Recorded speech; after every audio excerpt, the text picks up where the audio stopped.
Hola a todos. En este video hablaremos de la escuela de la Bauhaus.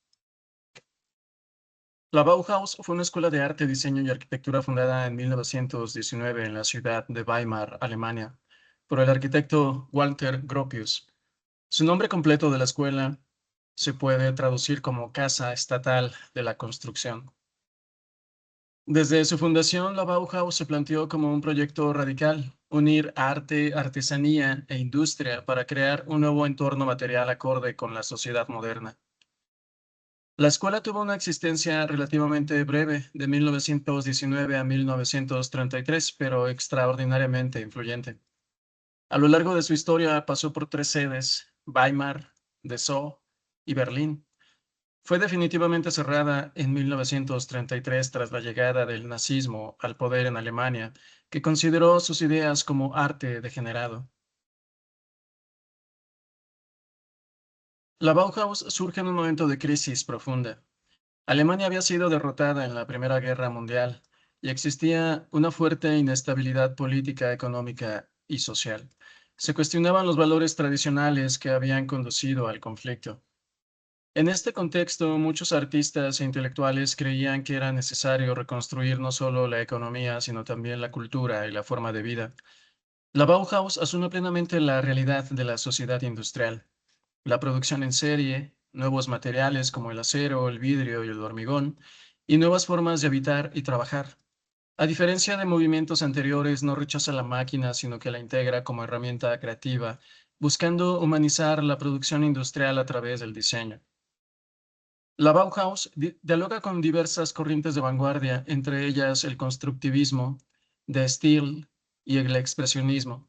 Sin embargo, la Bauhaus no es solo un estilo, sino una actitud y un método de enseñanza. Las principales características de la Bauhaus fueron, primero, la unidad entre arte, artesanía y técnica. Segundo, el funcionalismo. La Bauhaus defiende que la forma debe responder a la función del objeto. Esto implica el rechazo del ornamento innecesario, la preferencia por formas simples, claras y eficientes, y el diseño honesto, legible y racional. Una tercera característica es la racionalidad, la geometría y la simplicidad. La estética responde a principios lógicos y universales, no a gustos individuales. También una dimensión social del diseño. La Bauhaus entiende el diseño como una responsabilidad social, con objetos pensados para la vida cotidiana, viviendas funcionales y asequibles, y el diseño para mejorar las condiciones de vidas colectivas. El creador ya no es un genio aislado, sino un profesional al servicio de la sociedad. Sus principales manifestaciones se dieron en arquitectura, diseño industrial y de mobiliario, teatro y escenografía, diseño gráfico y tipografía, artes plásticas y formación visual. La Bauhaus contó con profesores fundamentales como los artistas Paul Klee, Vasily Kandinsky y Laszlo Moholy-Nagy. Bien, antes de abordar a artistas y obras concretas de la Bauhaus, hablemos de el movimiento de Stil, movimiento artístico surgido en Países Bajos en 1917, impulsado por artistas como Theo van Doesburg y Piet Mondrian. Defendían una abstracción extrema basado en formas geométricas simples, líneas rectas y rectángulos, y en el uso exclusivo de colores primarios como el rojo, el azul y el amarillo, junto con el blanco y el negro. Su objetivo fue crear un lenguaje visual universal, racional y armónico, aplicable no solo a la pintura, sino también a la arquitectura, el diseño y el mobiliario, eliminando la expresión individual y la representación de la realidad. Este movimiento tendrá una gran influencia en la Bauhaus. El artista Theo von Doesburg, nacido en 1883, muerto en 1931, fue artista, teórico y arquitecto neerlandés. Fue fundador y principal teórico del movimiento de Stil, junto con Piet Mondrian. Van Doesburg defendía un arte abstracto, racional y universal basado en líneas rectas, formas geométricas simples y colores primarios, con el objetivo de armonizar arte y vida moderna. Además de pintar, escribió manifiestos y promovió la integración del arte con la arquitectura y el diseño. La obra en pantalla, composición 7, Las Tres Gracias. Van Doesburg realiza una reinterpretación abstracta de un tema clásico de la historia del arte, las Tres Gracias de la mitología grecorromana, eliminando cualquier representación figurativa. La obra está construida a partir de planos rectangulares y líneas ortogonales característicos del movimiento de Steele. Utiliza colores primarios, rojo, azul, amarillo, junto con blanco, negro y gris. Las tres gracias no aparecen como figuras humanas, sino como relaciones visuales entre formas y colores, sugiriendo equilibrio, ritmo y armonía. Van Doesburg busca expresar la esencia del tema, no su apariencia externa, transformando un motivo clásico en una composición plenamente moderna. Esta obra ejemplifica el ideal de Van Doesburg, un arte despojado de lo anecdótico y lo emocional, orientado hacia una belleza universal, intelectual y constructiva. Al abstraer un tema tradicional, demuestra cómo el arte moderno puede dialogar con el pasado sin representarlo, literalmente. Otro artista del movimiento de Steele, Gerrit Thomas Rietveld, nacido en 1888, muerto en 1964, fue diseñador, arquitecto y ebanista neerlandés. Su obra se caracterizó por la búsqueda de simplicidad, funcionalidad y abstracción, así como por la aplicación de los principios del arte moderno al diseño de objetos cotidianos y a la arquitectura. Rietveld defendía que el diseño debía ser claro, racional y accesible, eliminando lo superfluo. Fue pionero en concebir el mobiliario como una composición espacial y trasladó los ideales del movimiento de Steele al ámbito del diseño industrial. Su silla roja y azul, diseñada en 1917 y pintada con los colores característicos hasta 1923, es uno de los íconos del diseño moderno. Está construida con listones de madera dispuestos en líneas horizontales y verticales sin ocultar su estructura. Utiliza colores primarios y no busca la comodidad tradicional, sino la claridad visual y conceptual. La silla no se concibe como un objeto compacto, sino como una articulación de planos flotantes en el espacio, casi como una pintura abstracta convertida en objeto tridimensional. Representa de manera ejemplar los principios de Steele. La silla roja y azul marca un antes y un después en el diseño del mobiliario, demostrando que los ideales del arte abstracto podrían aplicarse a la vida cotidiana.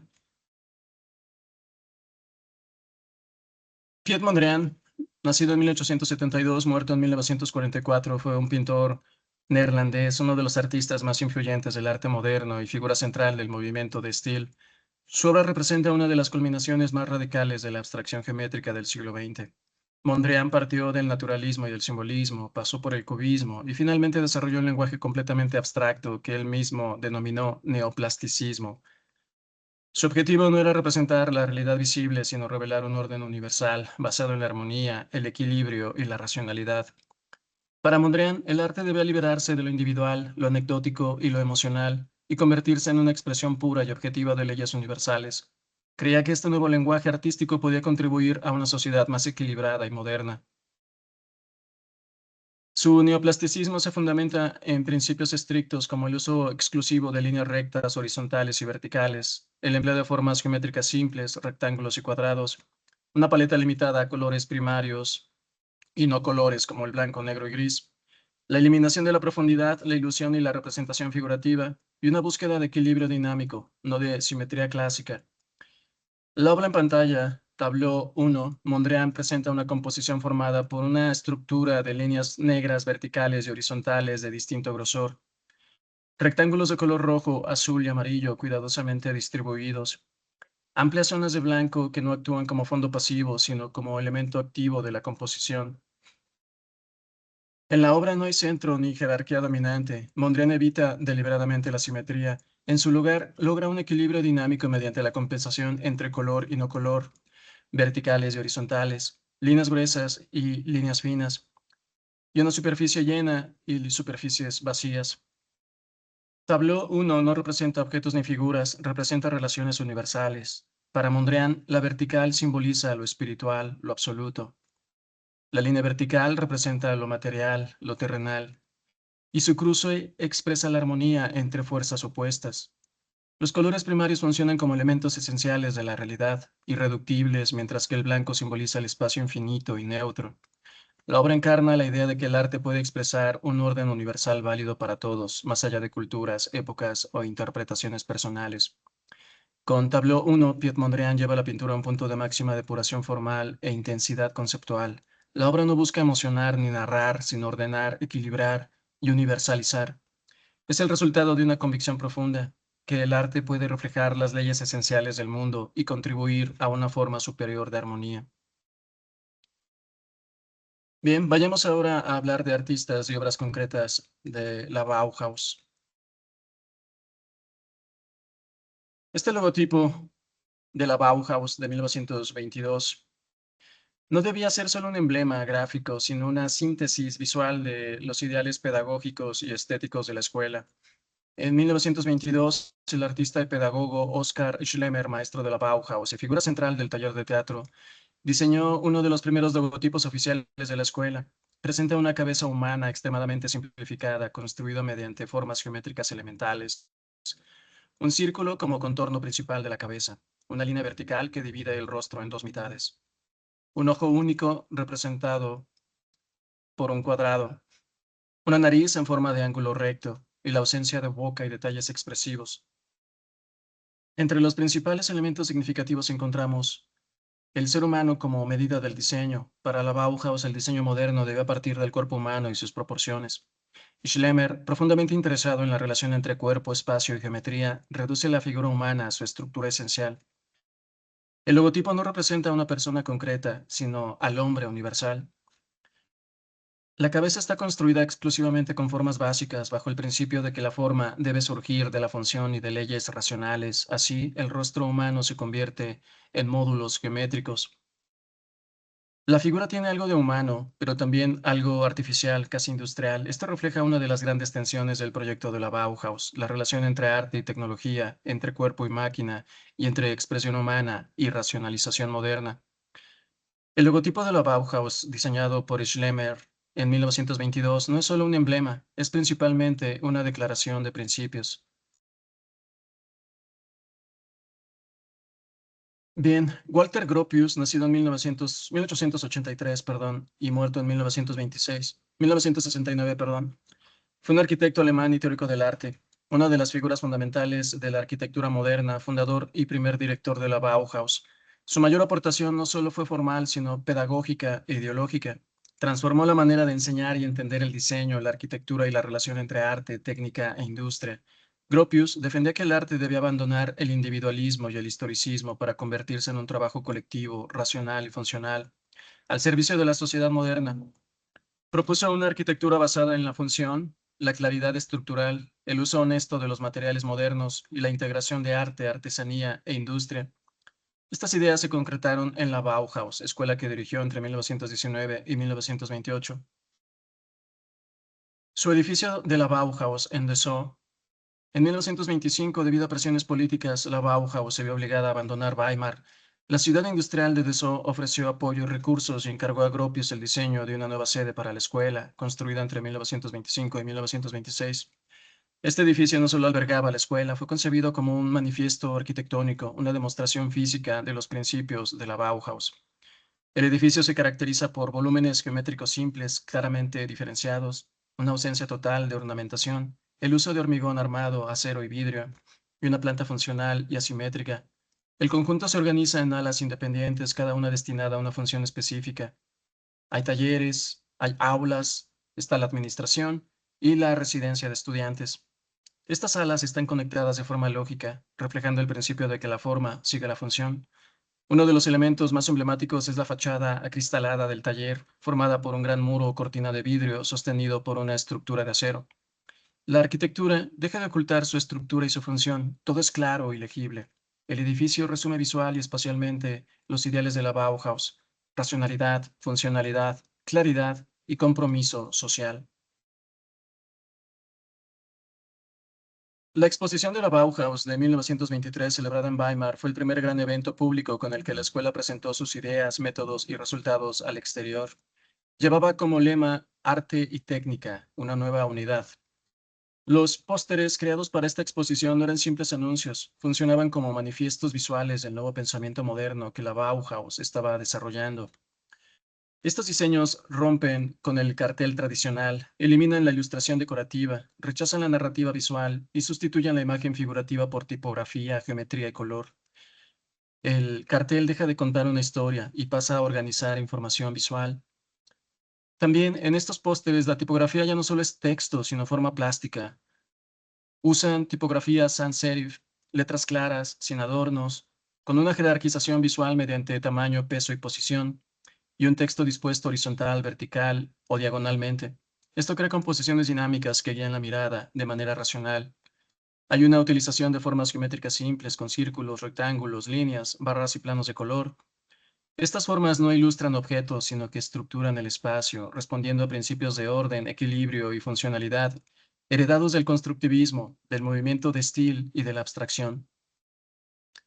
La mayoría de los carteles emplean colores primarios, rojo, azul, amarillo, negro, blanco y gris. El color no es decorativo, sirve para organizar la información, separar planos, destacar fechas o títulos y crear contraste visual.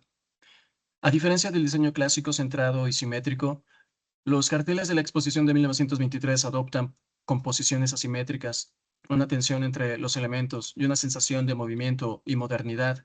Esta asimetría transmite la idea de una nueva era activa, técnica e industrial.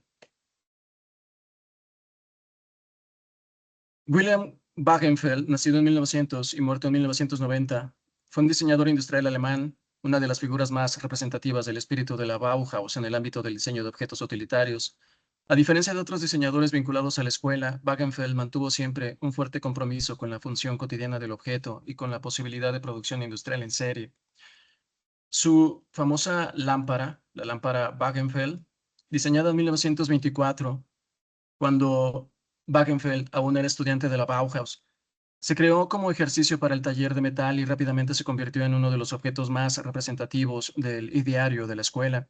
Su nombre completo suele ser lámpara de mesa Bauhaus, aunque popularmente se la conoce por el apellido de su diseñador. La lámpara se caracteriza por una estructura extremadamente simple y racional compuesta por una pantalla semisférica de vidrio opalino que difunde la luz de manera uniforme, un vástago cilíndrico de vidrio transparente, una base circular metálica plana y estable, y el uso mínimo de materiales y ausencia total de ornamentación. Cada elemento responde directamente a una función concreta, sin añadidos superfluos. La lámpara Wagenfeld representa un giro decisivo en la historia del diseño. El objeto cotidiano se convierte en objeto moderno. El diseño se separa de la decoración histórica. Se establece un lenguaje visual universal y atemporal. Su estética sobria y funcional la ha hecho vigente durante más de un siglo y sigue produciéndose hoy bajo licencia. Por su parte, Marcel Breuer, nacido en 1902, muerto en 1981, fue un diseñador y arquitecto húngaro, una de las figuras más innovadoras de la Bauhaus. Ingresó en la escuela en la ciudad de Weimar en 1920 como estudiante y gracias a su talento pronto se convirtió en maestro del taller de carpintería pese a su juventud.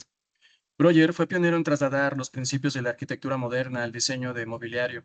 Su aportación más revolucionaria fue la introducción del tubo de acero industrial en el mobiliario doméstico, cambiando radicalmente la concepción tradicional de la silla y del espacio interior.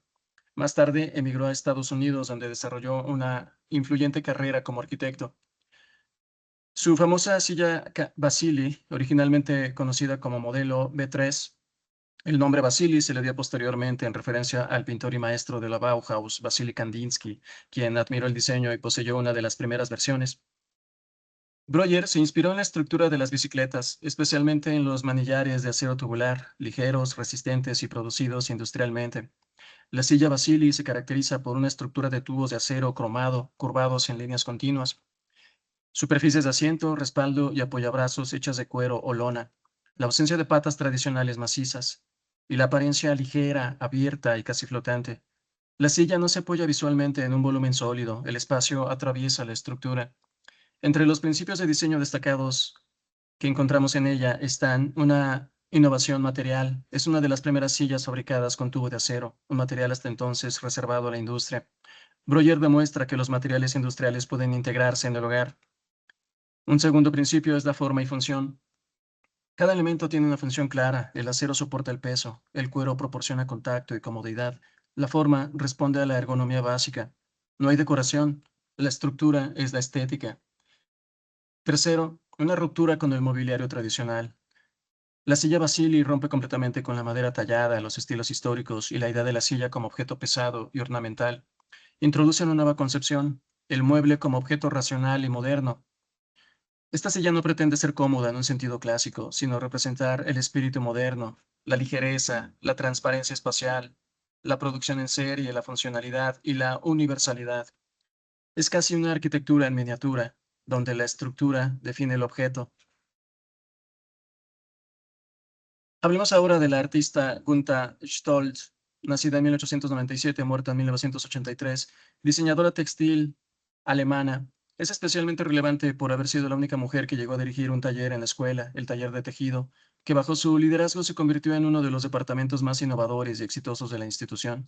Stolz ingresó en la Bauhaus en 1919 como estudiante y gracias a su talento y capacidad organizativa pasó de aprendiz a maestra en pocos años. Su trabajo fue decisivo para transformar el tejido de una práctica artesanal tradicional en una disciplina de diseño moderno vinculada a la industria, la arquitectura y la vida cotidiana. Cuando la Bauhaus comenzó, el tejido era visto como un ámbito más artesanal y decorativo. Bajo la dirección de Stolz, de 1925 a 1931, el taller integró principios modernos de diseño, experimentó con estructura, ritmo y abstracción, se orientó hacia la producción industrial y se convirtió en una fuente importante de ingresos para la escuela. Stolz defendía que el textil debe ser funcional, estructural y contemporáneo, no meramente ornamental.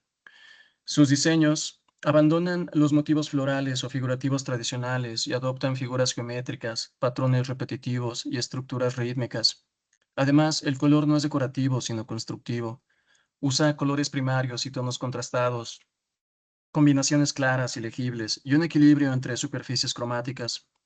Asimismo, Stolz promovió el uso de materiales diversos, incluyendo algodón, lana, lino, hilos metálicos y fibras nuevas. Cada material se elegía según su uso específico, si era para cortinas, tapicería, alfombras, etc., reforzando la relación entre forma, función y técnica. Los textiles de Stolz estaban pensados para interiores modernos, ventanas, paredes y mobiliario. No eran objetos aislados, sino elementos arquitectónicos integrados en el espacio y en la vida cotidiana. Uno de los mayores logros de Stolz fue adaptar el diseño textil a la fabricación en serie, con patrones reproducibles, el diseño modular y una claridad técnica. Su trabajo influyó decisivamente en el desarrollo del diseño textil del siglo XX y sigue siendo una referencia en la enseñanza del diseño contemporáneo. Bien, Oskar Schlemmer, nacido en 1888, muerto en 1943, fue un pintor, escultor, diseñador y coreógrafo alemán. Fue maestro en la escuela de la Bauhaus desde 1920 y desarrolló su trabajo principalmente en el taller de teatro, donde exploró la relación entre cuerpo humano, espacio, movimiento y geometría. Schlemmer estaba profundamente interesado en cómo el ser humano se sitúa y se mueve en el espacio moderno. A diferencia de otros artistas de la Bauhaus más centrados en la arquitectura, el diseño o la tipografía, él investigó el cuerpo como forma, tratándolo casi como un elemento arquitectónico o escultórico. Su obra intentó conciliar lo orgánico, el cuerpo, con lo abstracto y mecánico, la geometría moderna. Su ballet triádico fue concebido entre 1912 y 1922, aunque su versión más conocida se estrenó en 1922 en Stuttgart, coincidiendo con la etapa de Schlemmer en la Bauhaus. No es un ballet tradicional, sino una obra interdisciplinaria que combina danza, escultura, vestuario, música y teoría del espacio. No cuenta una historia ni presenta personajes narrativos. Es un ballet abstracto, donde el movimiento, el color y la forma son los verdaderos protagonistas. El término triádico alude al uso sistemático del número 3 que estructura toda la obra. Tres partes principales, tres bailarines y el predominio de combinaciones triples de forma, color y movimiento. El número 3 simboliza para Schlemmer el equilibrio, la armonía y la relación entre oposiciones, cuerpo, espacio, forma. En el ballet triádico, los bailarines no aparecen como cuerpos naturales, sino como volúmenes geométricos en movimiento. Los trajes, diseñados por el propio Schlemmer, son el eje del ballet. Determinan el tipo de movimiento posible, imponen límites, rigidez o peso, y generan nuevos ritmos corporales. El movimiento nace de la forma, no de la emoción del intérprete.